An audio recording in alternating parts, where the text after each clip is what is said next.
Olá pessoal, bem-vindos a mais um vídeo. E hoje a gente vai continuar falando da recuperação da trombose coronariana aguda. Então a gente vai, para estudar, esse tópico, a gente vai utilizar essa imagem que está aqui do lado, que é a figura 12.21, que mostra a recuperação do miocárdio após o infarto moderado da parede posterior, mostrando o desaparecimento do potencial de lesão que está presente no primeiro dia depois do infarto e ainda presente de forma discreta após a primeira semana. Então a gente vai estudar no eletrocardiograma como que é esse processo de recuperação depois que o indivíduo sofreu um processo de trombose coronariana aguda. Então a figura 12.21 mostra a derivação torácica V3 de um paciente com infarto agudo da parede posterior, demonstrando as variações no eletrocardiograma a partir do dia do ataque, uma semana depois, 3 semanas depois e finalmente um ano depois. Então ele deu aqui para a gente que essas derivações se tratam da derivação torácica V3. E a gente pode perceber que é um infarto da parede posterior, apesar dele nos ter dado essa informação que é da parede posterior, a gente também poderia identificar, já que aqui, no dia que houve esse evento da trombose coronariana aguda, a gente pode observar o complexo QRS, no final desse complexo QRS, o ponto J. Então a gente pode traçar uma linha horizontal passando por esse ponto J e identificar que o intervalo TP está acima dessa linha horizontal, do ponto J, que é o ponto de referência zero. Já que ele está acima, então, como o ponto J, a linha passando pelo ponto J, é o ponto de potencial de referência zero, já que está acima, ele está positivo. Como aqui nos deu que é a derivação torácica V3, então o vetor aqui está apontando para essa derivação torácica V3. Então, está apontando para esse eletrodo que é colocado na derivação torácica V3. Assim, esse vetor apontando para V3, a sua base, que é o lado negativo desse vetor, está apontando para trás de onde esse eletrodo está. Assim, está apontando para posterior. Por isso, o infarto da parede posterior. Então, com esse eletrocardiograma, a gente pode identificar que é um infarto da parede posterior. E aqui ele se dá moderado pelos valores que a gente pode encontrar nesse eletrocardiograma. E a gente vai estudar esse processo, que ocorre no mesmo dia, aqui um eletrocardiograma de uma semana depois, de 3 semanas depois e de um ano. Então a gente vai ver, ao longo do tempo, como que é esse processo de recuperação. Por esse eletrocardiograma, pode-se ver que o potencial de lesão é forte, imediatamente após o ataque agudo, do segmento TP, deslocado positivamente em relação ao segmento TS. Então, aqui no mesmo dia, a gente tem isso que a gente observou. O segmento TP ele está acima dessa linha de potencial zero, então está positivo em relação ao segmento ST. Então, é em relação também à linha horizontal passando pelo ponto J. Então, a gente pode ver que existe esse potencial de lesão aqui nesse mesmo dia que ocorreu esse evento. Entretanto, após cerca de uma semana, o potencial de lesão diminui consideravelmente. Então, aqui uma semana depois, a gente já vê que o potencial de lesão diminuiu, Então, a diferença entre a linha de potencial zero e a diferença entre o segmento ST e o segmento TP já é bem menor do que o registro feito no mesmo dia. Então, nessa uma semana que passou desde o evento, já diminuiu. Então, e depois de 3 semanas não existe mais. Então aqui depois de 3 semanas a gente já vê o complexo QRS e aqui se a gente traçar o ponto J e traçar a linha horizontal passando pelo ponto J, a gente vê que o segmento ST e o segmento TP estão na mesma altura, assim, dizendo mais vulgarmente, mas estão seguindo a mesma linha. Então, esse potencial de lesão já não é possível mais identificar aqui na terceira semana. Depois disso, o eletrocardiograma não se altera muito durante o ano seguinte. Então, um ano depois, o eletrocardiograma é bem semelhante ao observado na terceira semana. Então, aqui a gente já vê que esse coração já recuperou desse processo. Então, o potencial de lesão já não, a partir da terceira semana, já não pode ser observado mais nesse eletrocardiograma. Isso mostra para nós um processo de recuperação que está ocorrendo nesse coração após sofrer aquele processo de infarto moderado. Esse é o padrão usual de recuperação de infarto agudo do miocárdio de grau moderado, mostrando que novo fluxo sanguíneo coronariano colateral se desenvolve o suficiente para estabelecer nutrição apropriada para a maior parte da área infartada.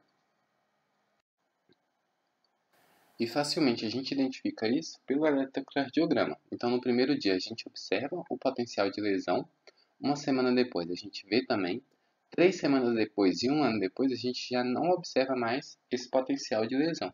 Então, nesse local onde houve esse infarto, desenvolveu-se uma circulação colateral, então os vasos que estavam ali ao redor se desenvolveram mais e assim esses vasos conseguiram suprir essa área onde sofreu esse infarto. E como se tratou de um infarto moderado, ela conseguiu suprir totalmente essa área que havia sofrido esse infarto inicial. Inversamente, em alguns pacientes com infarto do miocárdio, a área infartada nunca volta a desenvolver um aporte sanguíneo coronariano adequado. Geralmente, parte do músculo cardíaco morre, mas se o músculo não morrer, ele continuará a mostrar um potencial de lesão enquanto a isquemia persistir, particularmente durante o exercício quando o coração está sobrecarregado. Então, nesse caso do eletrocardiograma, foi um infarto moderado e o coração conseguiu desenvolver uma circulação colateral e suprir essa área onde houve infarto. Entretanto, em alguns pacientes, onde esse caso, por exemplo, a trombose pode ocorrer em artérias mais calibrosas do sistema coronariano e atingir uma área maior, então mais músculo do coração, ser restrito desse fluxo sanguíneo, essa área infartada pode não conseguir se recuperar. Então, mesmo existindo um pouco de circulação colateral, ela não é suficiente para manter o fluxo sanguíneo para toda essa área que sofreu esse infarto. Então, em casos de infartos maiores. Assim, essa área que não está sofrendo, não está recebendo esse fluxo sanguíneo adequado, geralmente morre, e se ele não morrer, ele continua apresentando esse potencial de lesão enquanto a isquemia persistir. Então, principalmente durante o exercício, quando o coração está sobrecarregado. Então, durante o exercício, vai exigir mais o aporte sanguíneo e como está havendo esse processo de isquemia nesse coração, esse potencial de lesão vai se apresentar de forma mais exacerbada. Agora a gente vai falar do infarto miocárdico antigo recuperado. A figura 11.22, então é essa figura aqui que a gente vai estudar. E essa figura 11.22 mostra eletrocardiogramas de infarto das paredes anteriores e posteriores que ocorreram há cerca de um ano, mostrando a onda Q na derivação 1 no infarto da parede anterior e a onda Q na derivação 3 no infarto da parede posterior. Então a gente tem as derivações 1 e 3 aqui, primeiramente, de um infarto que ocorreu na parede anterior, então as derivações 1 e a derivação 3 de um infarto que ocorreu na parede anterior, depois de um ano que ocorreu esse infarto, e aqui a derivação 1 e a derivação 3 de um infarto que ocorreu na parede posterior. Então esses eletrocardiogramas foram registrados após um ano que ocorreu o evento. A figura 12.22 mostra as derivações 1 e 3 depois de infarto anterior e as derivações 1 e 3 depois de infarto posterior, cerca de um ano depois do ataque agudo. Os registros mostram o que poderiam ser chamados de configurações ideais do complexo QRS nesses tipos de infartos miocárdicos recuperados. Então, isso aqui foi um caso que a pessoa sofreu um infarto e um ano depois apresentou esse eletrocardiograma. Esse eletrocardiograma seria o ideal do que a gente esperaria de um infarto recuperado. Então, são eletrocardiogramas que, apesar da gente poder identificar que houve processo de infarto, como a gente vai ver mais à frente, seria o ideal do processo de recuperação desse infarto. Em geral, desenvolve-se a onda Q no início do complexo QRS na derivação 1 no infarto anterior por causa da perda de massa muscular na parede anterior do ventrículo esquerdo. Então, aqui na parede anterior, vai ocorrer essa perda de massa muscular na parede anterior devido a esse processo de infarto, e assim, na derivação 1, surge essa onda aqui, que aqui na figura está identificado com esse Q. que é a onda Q do complexo QRS. Então é identificada essa onda aqui e ela está ocorrendo por causa dessa perda de massa muscular na parede anterior, já que ocorreu um infarto nessa porção anterior. E aqui trouxe para a gente que é do ventrículo esquerdo. Então, isso é um indicativo, né, de que essa pessoa sofreu esse processo de infarto também. Ao passo que, no infarto posterior, a onda Q se desenvolve na derivação 3 pela perda de músculo na parte apical posterior do ventrículo. Então, aqui, no caso do infarto da parede posterior, na derivação 3 surgiu a onda Q. Então, essa diferença que a gente tem que lembrar, que na anterior, né, pode surgir na derivação 1 a onda Q e na posterior, na derivação 3, a onda Q. Então, devido a esse processo de perda de músculo, por causa desse processo de infarto, pode surgir essa onda aqui nessas derivações, seja pelo infarto na parede anterior ou na parede posterior, sendo na derivação 1 na parede anterior e na derivação 3 na parede posterior. Essas configurações não são certamente encontradas em todos os casos de infarto cardíaco antigo. Então, não é 100% dos casos que o indivíduo sofreu infarto que a gente vai encontrar essas ondas Q. Perda local de músculo e pontos locais de bloqueio na condução do sinal cardíaco podem causar padrões de QRS muito bizarros. Por exemplo, ondas Q especialmente proeminentes, voltagem reduzida e alargamento do QRS. Então, não é um processo que vai ocorrer 100% das vezes a existência dessas ondas Q e de acordo com o local e a quantia de músculo que foi perdido nesse processo de infarto, pode haver esses padrões de QRS diferentes, né? Como aqui trouxe as ondas Q proeminentes, uma voltagem reduzida e alargamento do QRS. Então, a gente pode observar também por esses padrões QRS bizarros, a gente suspeita também desses processos de infarto cardíacos antigos. Agora o livro traz para a gente a corrente de lesão na angina pectoris. Angina pectoris significa dor vinda do coração, sentida nas regiões peitorais do tórax superior. Então, a angina pectoris é essa dor que surge no peito e é advinda de algum processo que está ocorrendo no coração. Essa dor usualmente se irradia para o lado esquerdo do pescoço e para baixo, no braço esquerdo. Então, é uma suspeita bem forte de que essa dor está vindo do coração quando surge uma dor no peito e essa dor irradia para o lado esquerdo do pescoço e para baixo em direção ao braço esquerdo. Então, é uma suspeita bem grande que a gente tem que ver que pode estar alguma coisa, né, gerando esse processo de dor que está surgindo no coração e se irradiando para o lado esquerdo do pescoço e para o braço esquerdo. Tipicamente, a dor é causada por isquemia moderada do coração. Em geral, a dor não é sentida enquanto a pessoa está em repouso, mas logo que ela sobrecarrega o coração, a dor aparece. Então, nesses processos de isquemia, pode surgir essa dor, que é chamada de angina pectoris, e a pessoa em repouso, então com o coração em uma atividade mais reduzida, pode não surgir essa dor, mas se inicia-se um processo de sobrecarga do coração, onde o coração necessita de um funcionamento maior, a dor vai aparecer, já que o fluxo sanguíneo vai precisar ser maior e por esse processo de isquemia estar acontecendo, vai surgir essa angina pectoris. Às vezes, aparece potencial de lesão no eletrocardiograma durante uma crise grave de angina pectoris, porque a insuficiência coronariana passa a ser suficientemente intensa para impedir a repolarização adequada de algumas áreas do coração durante a diástole. Então, em crises, né, de angina pectoris, pode ser que no eletrocardiograma a gente identifique um potencial de lesão. E isso vai estar acontecendo porque a repolarização não vai estar sendo adequada por causa do processo de isquemia que esse coração vai estar sofrendo. Agora a gente vai falar de anormalidades da onda T.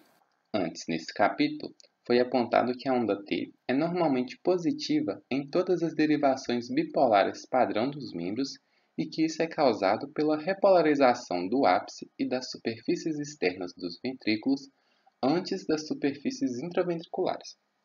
Então, normalmente, essa onda T nas derivações bipolares dos membros vai aparecer de forma positiva. E essa positividade da onda T é causada por causa desse processo de repolarização, que a repolarização inicial é no ápice e nas superfícies externas antes de ir para as superfícies intraventriculares. Então, o ápice do coração e a superfície externa do coração se repolariza primeiro e esse processo de repolarização vai avançando e, por último, ocorre a repolarização das superfícies intraventriculares. E isso aqui gera essa onda T normalmente positiva. Isto é, a onda T fica anormal quando não ocorre a sequência normal de repolarização. Vários fatores podem alterar essa sequência de repolarização. Assim, essa onda T anormal vai ocorrer quando essa sequência normal de repolarização não ocorre. Então, essa sequência normal de repolarização a gente tem que ter que no ápice, nas superfícies externas dos ventrículos e, por último, nas superfícies intraventriculares. Se essa ordem não é seguida, isso vai gerar uma onda T anormal, e essa onda T anormal pode ser causada por vários fatores que a gente vai ver agora. Primeiramente, a gente vai falar do efeito da condução lenta de onda de despolarização nas características da onda T. Então, se estiver ocorrendo um processo de despolarização lento, como isso vai se refletir na onda T? E para estudar esse processo de condução lenta, a gente vai voltar na figura 12.14, que mostra o desvio do eixo para a esquerda causado por bloqueio do ramo esquerdo. Note também que o complexo QRS é muito prolongado. Então, nessa figura 12.14 é aquela figura que a gente estudou, onde ocorreu o bloqueio do ramo esquerdo. Assim, o processo de despolarização passou pelo sistema de condução e atingiu inicialmente o ventrículo direito, já que o ramo esquerdo está bloqueado. Assim, essa despolarização é maior porque ela inicia nesse ventrículo direito para depois se iniciar no ventrículo esquerdo. Assim, há esse processo de onda de despolarização mais lenta, já que os dois ventrículos não se despolarizam ao mesmo tempo por causa desse bloqueio do ramo esquerdo. E a gente vai ver como isso afeta a onda T. Voltando para a figura 12.14, nota-se que o complexo QRS é considerado alargado, prolongado. Então, a gente tem aqui o complexo QRS alargado. A razão para esse alargamento é o retardo da condução do ventrículo esquerdo resultante do bloqueio do ramo esquerdo. Então, como o ramo esquerdo está bloqueado, o processo de despolarização inicialmente atinge o ramo direito, então o ventrículo direito vai iniciar seu processo de despolarização antes do ventrículo esquerdo. Isso faz com que o ventrículo esquerdo fique despolarizado cerca de 0,08 segundo após a despolarização do ventrículo direito, o que dá grande vetor QRS médio para a esquerda. Assim, por causa desse processo de despolarização lenta do ventrículo esquerdo, isso vai gerar esse vetor QRS médio para a esquerda. Entretanto, os períodos refratários das massas musculares ventriculares esquerda e direita não são muito diferentes uns dos outros. Portanto, o ventrículo direito começa a se repolarizar muito antes do ventrículo esquerdo. Então, aquele período refratário é igual para os dois ventrículos, apesar do processo de despolarização ter se iniciado primeiro no ventrículo direito e depois no ventrículo esquerdo, o período refratário vai ser o mesmo. E assim, o ventrículo direito vai começar a se repolarizar antes do ventrículo esquerdo, já que o ventrículo esquerdo se despolarizou também depois do ventrículo direito. Então, esse processo de repolarização vai ser muito antes no ventrículo direito do que no ventrículo esquerdo. Isso causa forte positividade no ventrículo direito e negatividade no ventrículo esquerdo no momento em que a onda T está se desenvolvendo. Então, como esse processo de repolarização não vai ser ao mesmo tempo, já que o processo de despolarização também foi diferente entre os dois ventrículos, isso vai ocorrer que vai gerar uma forte positividade no ventrículo direito, que está se repolarizando, e negatividade no ventrículo esquerdo, que se despolarizou por último. Então, ela ainda está despolarizada. e isso vai afetar, porque é nesse momento que a onda T está se desenvolvendo. Então, a onda T, que é a representatividade do processo de repolarização ventricular, vai ser afetada, porque o ventrículo direito e esquerdo vão se repolarizar em momentos diferentes. O ventrículo direito se repolarizando primeiro e depois o ventrículo esquerdo se repolarizando. Em outras palavras, o eixo médio da onda T está agora desviado para a direita, o que é o contrário do eixo elétrico médio do complexo QRS no mesmo eletrocardiograma. Assim, esse eixo médio da onda T vai estar voltado para a direita, já que o ventrículo direito iniciou esse processo de repolarização, que é justamente o contrário do eixo elétrico médio do complexo QRS, que está voltado para a esquerda. Assim, quando a condução do impulso de despolarização dos ventrículos é muito retardada, a onda T tem quase sempre polaridade oposta à do complexo QRS.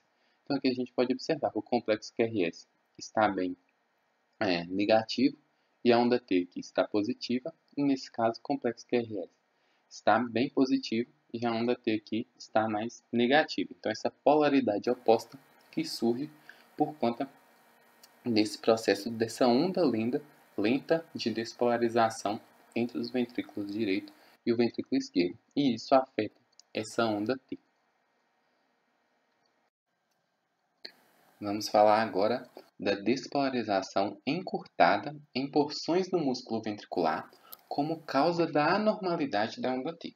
Então, a onda T pode ser também anormal em casos onde há um processo de despolarização encurtada. Então, a despolarização durando menos tempo que o normal. Então, algumas porções do músculo ventricular podem apresentar essa despolarização encurtada. Então, esse processo de despolarização nessa porção do músculo vai ficar menos tempo que o normal. E isso vai gerar também processo de anormalidades na onda T. Se a base dos ventrículos tiver período de despolarização anormalmente curto, isto é, um potencial de ação encurtado, a repolarização dos ventrículos não começará no ápice, como ocorre normalmente. Então, trouxe um caso para nós onde a base dos ventrículos está apresentando esse processo de despolarização curta, então encurtada. Assim como o processo de despolarização da base do ventrículo está encurtada, a repolarização vai iniciar primeiro, o que vai gerar anormalidades nessa onda T. Então, o processo de repolarização, que em corações normais começaria pelo ápice, agora vai começar pela base, já que essa base está apresentando um processo de despolarização encurtada. Em vez disso, a base dos ventrículos se repolariza antes do ápice, e o vetor de repolarização apontaria do ápice em direção à base do coração, oposto ao vetor padrão de repolarização. Então, no caso onde a base dos ventrículos sofre esse processo de despolarização encurtada, o processo de repolarização se inicia nessa base e o vetor que surge, que antes surgiria em direção ao ápice, agora vai ser em direção à base, já que é essa base que está iniciando esse processo de repolarização. Consequentemente, a onda T em todas as derivações padrão seria negativa em vez de positiva. Então, esse vetor que apontaria para o ápice, agora vai estar apontando para a base, então em direção oposta. Consequentemente, a onda T, que seria positiva, nesse caso vai ser negativa. Assim, o simples fato de que a base dos ventrículos tem um período encurtado de despolarização é suficiente para causar mudanças pronunciadas na onda T, até mesmo a ponto de alterar toda a polaridade da onda T, como mostrado na figura 12.23. Então aqui a gente tem a figura 12.23 com a onda T invertida, resultante de isquemia leve no ápice dos ventrículos.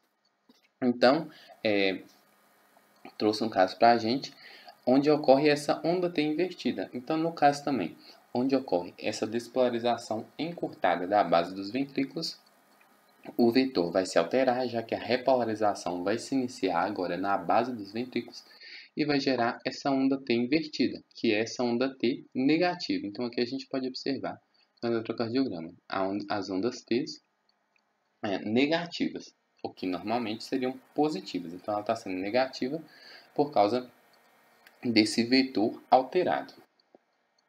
Isquemia leve é, de longe, a causa mais comum de encurtamento da despolarização do músculo cardíaco, por aumentar o fluxo da corrente pelos canais de potássio. Então, a isquemia leve pode levar a esse processo de encurtamento da despolarização, já que ela vai aumentar o fluxo da corrente pelos canais de potássio e assim vai ocorrer, né, esse encurtamento da despolarização. Quando a isquemia ocorre em apenas uma área do coração, o período de despolarização dessa área diminui sem proporção às outras áreas. Como resultado, podem ocorrer alterações definidas da onda T. A isquemia pode resultar de oclusão coronariana progressiva crônica, oclusão coronariana aguda ou insuficiência coronariana relativa, como a que ocorre durante o exercício. Então, todos esses fatores podem levar à isquemia. E essa isquemia vai gerar o aumento do fluxo de corrente pelos canais de cálcio. Aumentando esse fluxo de corrente pelos canais de cálcio, vai ocorrer o encurtamento da despolarização. Ocorrendo esse encurtamento da despolarização em uma porção do músculo cardíaco, essa onda T vai ser afetada, assim vindo a normal. Como aqui no exemplo, um exemplo de isquemia leve no ápice dos ventrículos, que gerou esse processo de encurtamento de despolarização e assim gerou no eletrocardiograma a onda T invertida.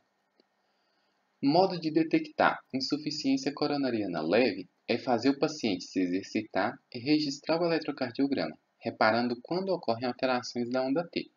Essas alterações de onda T não precisam ser específicas, porque qualquer alteração na onda T em qualquer derivação, inversão, por exemplo, ou onda bifásica, é, em geral, evidência suficiente para que alguma parte do músculo ventricular está em um processo de despolarização desproporcional ao resto do coração, causado por insuficiência coronariana leve ou moderada. Isso é uma coisa muito importante para a gente observar também.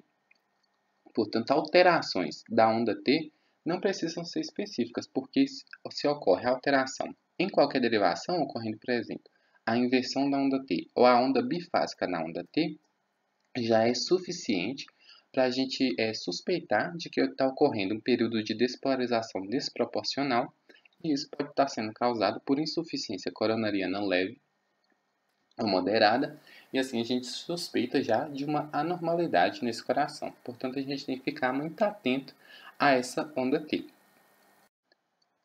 Por fim, para a gente encerrar esse capítulo 12, a gente vai falar do efeito de digitálicos na onda T. Então, digitálicos são alguns fármacos. Esses fármacos podem também gerar efeito na onda T. Como discutido no capítulo 22, os digitálicos são fármacos que podem ser usados na insuficiência coronariana para aumentar a força de contração muscular cardíaca. Mas, quando são ministradas superdosagens de digitálicos, a duração da despolarização em parte dos ventrículos pode ficar aumentada desproporcionalmente às outras partes. Então, esses digitálicos são fármacos que geralmente são usados para aumentar a força de contração muscular. Então, casos como insuficiência cardíaca, pode ser receitado esses digitálicos.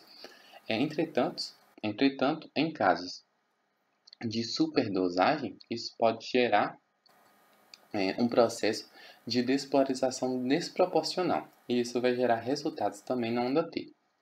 Como resultado, mudanças inespecíficas como inversão da onda T ou ondas T bifásicas podem ocorrer em uma ou mais derivações eletrocardiográficas. A onda T bifásica causada por administração excessiva de digitálicos é mostrada na figura 12.24. Então aqui a gente tem a figura 12.24 com a onda T bifásica causada por intoxicação digitálica. Então, a superdosagem desses digitálicos podem gerar essa onda T bifásica. Assim, se a gente vê um eletrocardiograma com essas ondas T bifásicas ou também onda T invertida, a gente pode suspeitar do paciente, né, que está ingerindo esses digitálicos, que podem ser essas ondas T bifásicas, como aqui mostrado, pode ser causado por causa de uma superdosagem. Assim, alterações da onda T durante a administração de digitálicos são, em geral, os sinais mais precoces de intoxicação digitálica.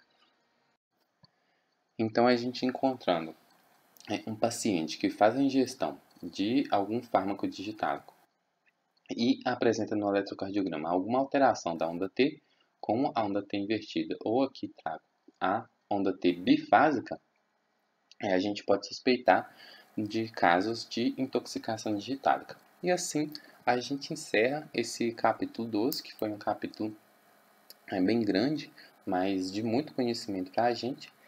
Qualquer dúvida, sugestão, comentário ou crítica pode ser feita aqui nos comentários ou lá no nosso Instagram. Aqui estão as referências, que são as referências utilizadas no capítulo 13, né? Então a gente vai ver mais à frente as referências utilizadas para a construção desse capítulo 12.